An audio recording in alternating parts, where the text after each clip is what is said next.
To the थियो study hub. मेरा नाम है शिवानी सवाल। अब बात कर रहे हैं यूनिट 6 का पार्ट 2 हम समाज संस्कृति तथा धर्म, जिसमें हम क्या पढ़ रहे हैं, भक्ति आंदोलन, जिसे धर्म सुधार आंदोलन भी कहा जाता है कई जगहों पे, जिसके हमने तीनों श्रेणियों के जितने भी संत थे उनके बारे में हमने जान लिया कि 3 श्रेणियों में बांटा गया था। पहली श्रेणी वाले कौन, जो धर्म की बात करेंगे, केवल और केवल धर्म की। दूसरी श्रेणी वाले कौन, धर्म और समाज में जो गलत चीज़ें उसके ऊपर बात करेंगे। तीसरी श्रेणी वाले कौन, जो धर्म प्लस समाज में जो गलत चीज़ें हैं उसके ऊपर कटाक्ष करेंगे। ठीक है। अब नेक्स्ट कौन है कि कैसे कैसे इस्लाम में, सिख धर्म में, हिंदू धर्म में कैसे कैसे लोगों भगवान की तरफ प्रति मुड़ने लगे, भगवान की तरफ जाने लगे लोग, संत साधु संत आने लगे, बातें कहने लगे, लोग उनको फॉलो करने लगे और अलग अलग प्रकार के मुक्ति प्राप्ति के रास्ते बताने लगे। एक क्या बताया, ज्ञान मार्ग, एक बताया कर्म मार्ग, एक क्या बताया, भक्ति मार्ग, कि तुम भगवान को पूजो। ऐसे कर करके इन्होंने क्या किया, धर्म सुधार आंदोलन या भक्ति आंदोलन चलाए। अब हमने पिछले 2-3 पढ़ लिया, अब ये पढ़ेंगे स्वामी रामानंद कि ये कौन है। नाम से पता चल रहा है हिंदू धर्म वाले हैं, तो इनके बारे में पढ़ेंगे। उत्तर भारत में भक्ति आंदोलन का आरंभ रामानंद के विचारों से हुआ था। उत्तर भारत में अब तक हमने जो भी पढ़ा था वो पूरा दक्षिण भारत वाला जो एरिया था, जितना भी नीचे का भारत का पार्ट होता है दक्षिण भारत, उसका पढ़ लिया है हमने। अब पढ़ेंगे उत्तर भारत का कि उत्तर भारत में कैसे आया ये धर्म आंदोलन। ठीक है। वह कब पैदा हुए और कब इस संसार को छोड़ के गए, इसको लेकर इतिहासकारों में मतभेद है। अभी देखो बहुत पुराने टाइम पीरियड के, तो इनके बारे में नहीं पता चलता कि इनका बर्थ कब का है, कब इनकी डेथ हुई है, ये सब चीज़ें नहीं पता। बस बेसिक बेसिक बातें पता है, जो जो इनके ग्रंथ वगैरह लिखे तो उससे पता चलेगा इनके विचारों के बारे में। और ये कि उत्तर भारत में भक्ति आंदोलन ये लाए। ठीक है। वह रामानुज के अनुयायी थे। कौन थे वो, रामानुज के अनुयायी थे। उत्तर भारत में उन्होंने वैसे ही धार्मिक जागृति और जागृति का तो जागना, जागृति, वैसे ही सामाजिक सुधार, समाज में जो गलत चीज़ें थी उसके सुधार का प्रसार किया, जैसे दक्षिण में रामानुज ने किया था। ये उसके अनुयायी है। तो जैसे रामानुज ने दक्षिण में की थी चीज़ें, ठीक है, वैसे इसने यहाँ पे उत्तर में किया, उत्तर भारत वाले एरिया में, जहाँ पे पूरा भारत का ये ऊपरी पार्ट आता है। रामानंद का संदेश रूढ़िवाद, धर्म, अंधविश्वास और पटरी पर चलते रहने के विरुद्ध था। कि जो अंधविश्वास है तुम उसको क्यों फॉलो करते जा रहे हो, पहले तुमने किसी ने कुछ बोला वो गलत था, तुम उसको फॉलो करते जा रहे हो, ये सारी बातों को क्या है, इसके ये विरोध में बोलेंगे। और उन्होंने अपने भक्तों के दल में सभी लोगों को बिना किसी भेदभाव के शामिल किया, चाहे हिंदू हो, चाहे कौन हो, कोई भी जाति का हो, कोई भी आ सकता है, इन्होंने सबको एक्सेप्ट किया। इस प्रकार उनके शिष्यों में वे सभी जाति के लोग थे, सारे इनको फॉलो करने वाले थे। ठीक है, क्योंकि अच्छे थे। उनमें स्त्रियां, पुरुष, यहाँ तक कि हिंदू मुस्लिम किसी प्रकार का कोई भेदभाव नहीं किया गया और उच्च नीच जाति का भी विचार नहीं देखा गया, सभी जाति के लोग आते थे। उनमें कई शिष्य कबीर दास, आत्मानंद, रास, धन के पीपा बहुत बड़े संत थे। उनके बहुत बड़े बड़े जो खुद साधु संत है ना, वो इनके को क्या थे, शिष्य थे। जैसे कबीर कितने बड़े हैं, उनके बारे में हम आगे पढ़ेंगे। ये सारे रैदास हो गए, ये सब बड़े बड़े जो लोग हैं ना, फेमस हाई लेवल वाले, वो खुद इनके संत वो थे, अनुयायी। अनुयायी के मान क्या होते हैं बेटा, स्टूडेंट टाइप्स के, उनको मानने वाले, जो इनकी बातें सुनेंगे देखेंगे। ठीक है। नेक्स्ट क्या है, चैतन्य। ये कौन है, इनका जन्म कब हुआ है, 1486 से 1535 तक। बेटा इनकी कोई भी फोटो नहीं मिली मुझे, चैतन्य की मैं लगाती, कोई इनकी फोटोज नहीं मिली, क्योंकि बहुत पुराने टाइम के होते हैं ना, इनके बारे में निकालना, इनकी इन्फॉर्मेशन निकालना बहुत मुश्किल होता है। ठीक है। तो ये बता रहे 15वीं शताब्दी के अंतिम वर्षों में जगन्नाथ मिश्रा और उनकी पत्नी शुचि देवी के घर में जन्म लिया।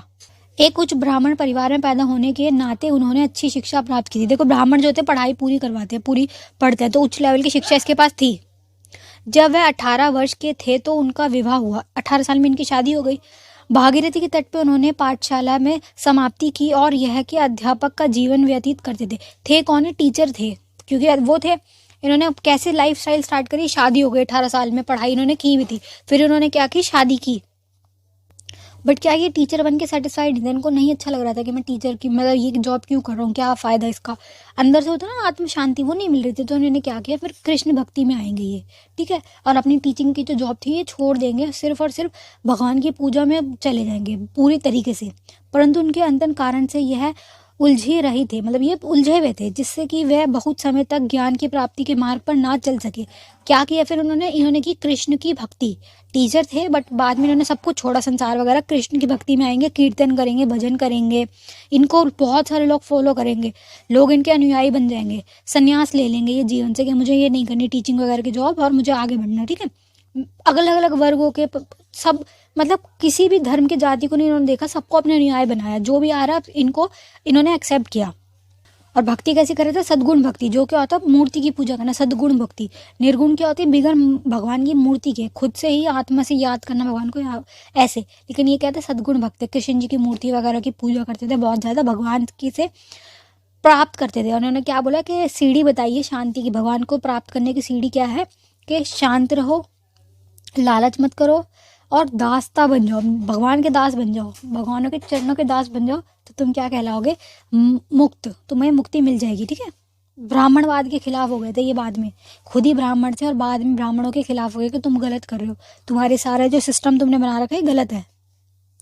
अब नेक्स्ट पढ़ेंगे संत कबीरदास। ये बहुत फेमस है, इनके बारे में सभी को पता है, इनका टॉपिक इंपॉर्टेंट भी हो जाता है क्योंकि ये बहुत फेमस है ना। इनके बारे में पढ़ेंगे कि ये क्या थे। कबीरदास या कबीर 15वीं सदी के भारतीय रहस्यमय कवि थे। रहस्यमय क्यों बोल रहे बेटा?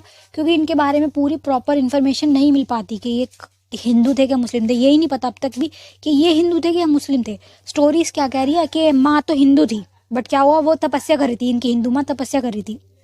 एक संत आया, तपस्या तो खुश हो गया, उसने उसको आशीर्वाद क्या दे दिया? पुत्र भवा, सौभाग्यवती भवा बोलते हैं ना, पुत्र भवा, कि तुम्हारा बच्चा हो, बेटा हो, तुम्हें बेटा हो जाता है ये कबीर। अब वो डर जाती है कि भाई मैं विधवा हूँ, मैं घर कैसे लेके जाऊँ इस बच्चे को। वो क्या करती है? इसको पानी में बहा देती है कि मैं अब घर थोड़ी ना ले जा सकती हूँ, ये कैसा अब मेरे को वो दे दी वरदान आपने। तो वो पानी में बहाती है। पालते कौन है इसको? हिंदू माँ बाप। कोई माँ बाप होते हैं, मतलब पति पत्नी जा रहे होते हैं, जोड़ा होता है, वो इसको उठा लेते हैं बच्चे को और वो पालते हैं। तो ये कि थे हिंदू पर पले किस परिवार में? मुस्लिम परिवार में। और कुछ लोग क्या कह रहे हैं कि नहीं ये मुस्लिम ही थे।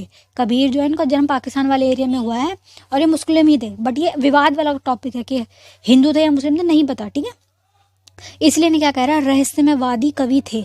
वे हिंदी साहित्य तथा भक्ति काल के निर्गुण शाखा ज्ञान मार्ग उपासक के महत्वाकांक्षी कवि थे। निर्गुण क्या होता है? जिसमें मूर्ति की पूजा नहीं की जाएगी, वैसी वाली भक्ति के लिए माने जाते थे। इनकी रचनाएं हिंदी में प्रवेश के भक्ति आंदोलन को गहन स्तर पर प्रभावित किया। जो भक्ति आंदोलन ना हिंदी में, इन्होंने बहुत सारे, इनकी हिंदी में कितने सारे नहीं थे, कबीर के दोहे, वो सारी चीज़ों में हिंदी में कंट्रीब्यूट किया, प्लस भक्ति आंदोलन में इनका बहुत बड़ा पार्ट है। नेक्स्ट देखेंगे, कबीर के निर्गुण भक्ति मार्ग के अनुयायी थे। कबीर क्या थे? निर्गुण भक्ति को मानते थे। निर्गुण में क्या होता है? पूजा की जाएगी लेकिन मन से पूजा की जाएगी, मूर्ति पंडित मंदिर ये सब की कोई जरूरत नहीं पड़ेगी, निर्गुण भक्ति की जाएगी, मन से याद किया जाएगा भगवान को। ठीक है, भक्ति के मार्ग के अनुयायी थे और वैष्णव भक्त थे। किसके थे? विष्णु भगवान वाले भक्त थे, वैष्णव थे।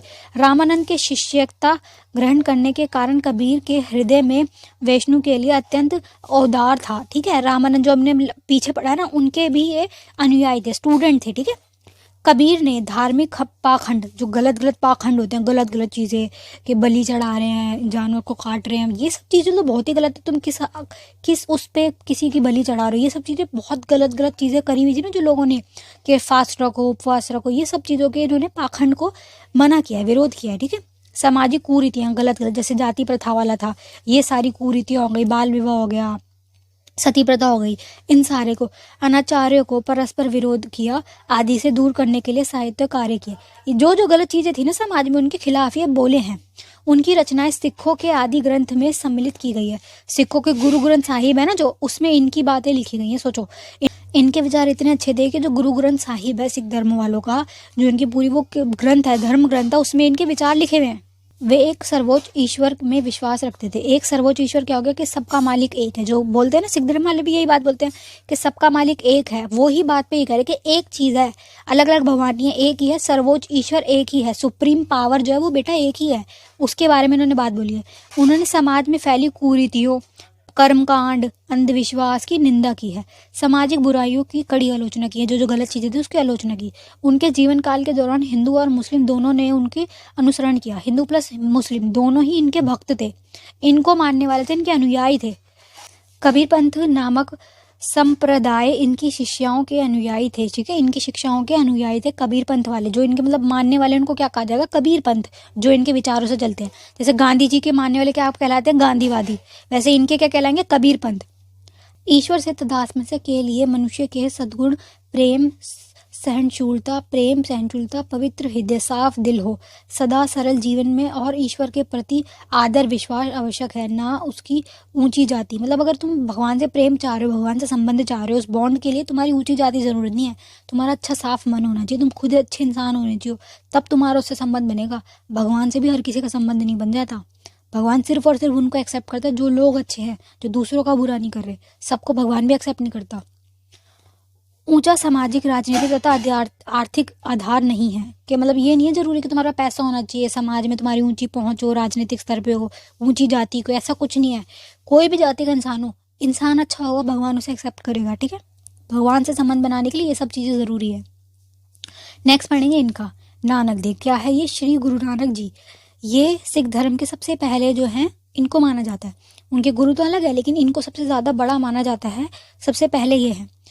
उन्होंने सभी प्रकार की जाति भेद तथा धार्मिक शत्रुता तथा रीति रिवाजों का विरोध किया। ये जो है, इन्होंने क्या किया? सारी गलत गलत चीज़ों का विरोध किया है। जैसे कबीर ने किया, वैसे इन्होंने भी किया। उन्होंने ईश्वर को एक रूप में माना तथा हिंदू तथा मुस्लिम धर्म के औपचारिकताओं तथा रीति रिवाजों को आलोचना की। दोनों धर्म में जो जो गलत चीज़ें, इनके खिलाफ ही बोले।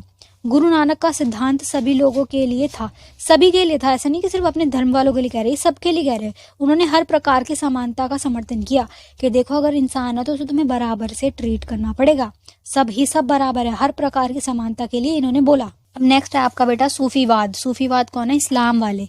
और ये सारी अच्छी बातें बोलेंगे, कुछ भी गलत नहीं बोलेंगे। इस्लामिक सूफीवाद वाले क्या है? गाने लिखते हैं, कवालियाँ लिखते हैं, और इस प्रकार से ये डांस करते हैं। सूफीवाद के बारे में सभी को पता है, बहुत बहुत अच्छे गाने लिखते हैं ये, और अपने भगवान की पूजा करते हैं। कुछ किसी का गलत नहीं बोलते, भगवान की पूजा में लीन रहते हैं। बस ये ऐसे डांस करते हैं ना, उसको मनाते हैं अपने भगवान को। ठीक है, तो इनके बारे में पढ़ेंगे कि ये क्या कर रही है। इस्लाम वाले, जैसे भक्ति आंदोलन में हमारे हिंदू वालों का तो सारा पढ़ लिया, अब सूफीवाद वालों का पढ़ेंगे कि इनों की तरफ से क्या विचार है और इन्होंने क्या बात बोली है। ठीक है, तो ये कि सूफीवाद इस्लाम का एक आध्यात्मिक रहस्यवाद है। क्या है? एक रहस्यवाद है, जिसके बारे में पूरी प्रॉपर नॉलेज अभी तक भी नहीं है कि क्या है ये। ठीक है, तथा एक धार्मिक संप्रदाय का, क्या है? धर्म से रिलेटेड लोग हैं सारे, जो ईश्वर को आध्यात्मिक खोज पर ध्यान देते हैं, कि ईश्वर को प्राप्त करना है। भगवान के बारे में सोचो, उनको जानो कि क्या है, उनको प्राप्त करने की बात करते हैं। और भौतिकवाद को नकारते हैं। भौतिकवाद को मतलब जो इनकी फिजिकल फॉर्म होती है ना, उसको नकारते हैं। भगवान की कोई मूर्ति की पूजा नहीं करते, मूर्ति है ही नहीं। जो इनके भगवान है ना, अल्लाह, उनकी कोई मूर्ति नहीं है। ये सिर्फ और सिर्फ उनको याद करते हैं, उनकी एक सुप्रीम पावर की पूजा करते हैं। यह इस्लामिक रहस्यवाद की एक रूप से तो तपस्या पर जोर देता है। तपस्या मतलब क्या होता है? याद करना भगवान को प्राप्त करने के लिए तपस्या करना। इसमें भगवान की भक्ति पर बहुत जोर दिया जाता है। ठीक है, इनके जो भगवान है अल्लाह, उनकी भक्ति के ऊपर बहुत ज़्यादा जोर दिया जाता है कि उनको, उनसे प्रेम रखो। सूफीवाद में अंत अनुशासन को धारण के माध्यम से ईश्वर का ज्ञान प्राप्त करने के लिए एक आवश्यक शर्त मानी जाती है। शर्तें भी रखी उन्होंने। ठीक है, इसमें क्या शर्त है? आत्म अनुशासन, कि तुम्हें अनुशासित रहना, खुद के ऊपर कंट्रोल करना है।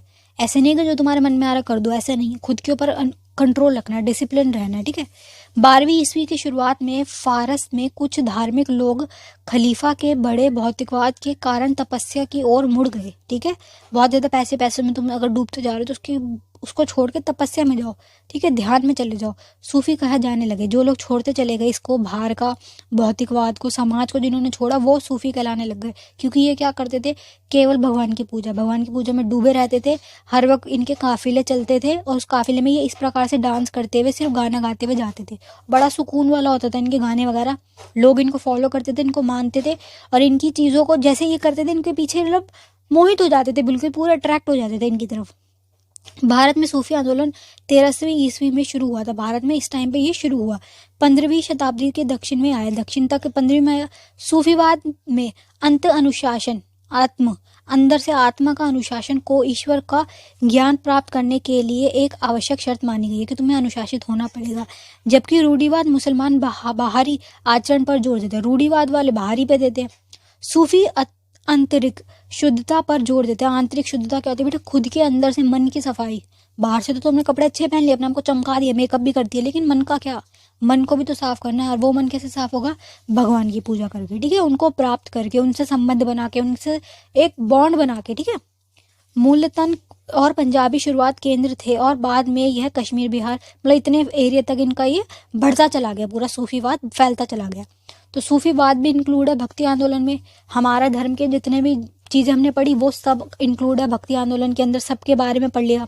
मैं देखो है तो बहुत सारे, 50 मिल जाएंगे आपको संत, लेकिन जो जो हमारे चैप्टर में हम सिर्फ उनके बारे में पढ़ेंगे, ठीक है। प्लस 3 श्रेणियाँ, कि पहली श्रेणी के संत कौन थे, फिर दूसरी श्रेणी वाले क्या थे, तीसरी वाले क्या थे, हम पूरा डीप में समझा चुके हैं आपको, ठीक है।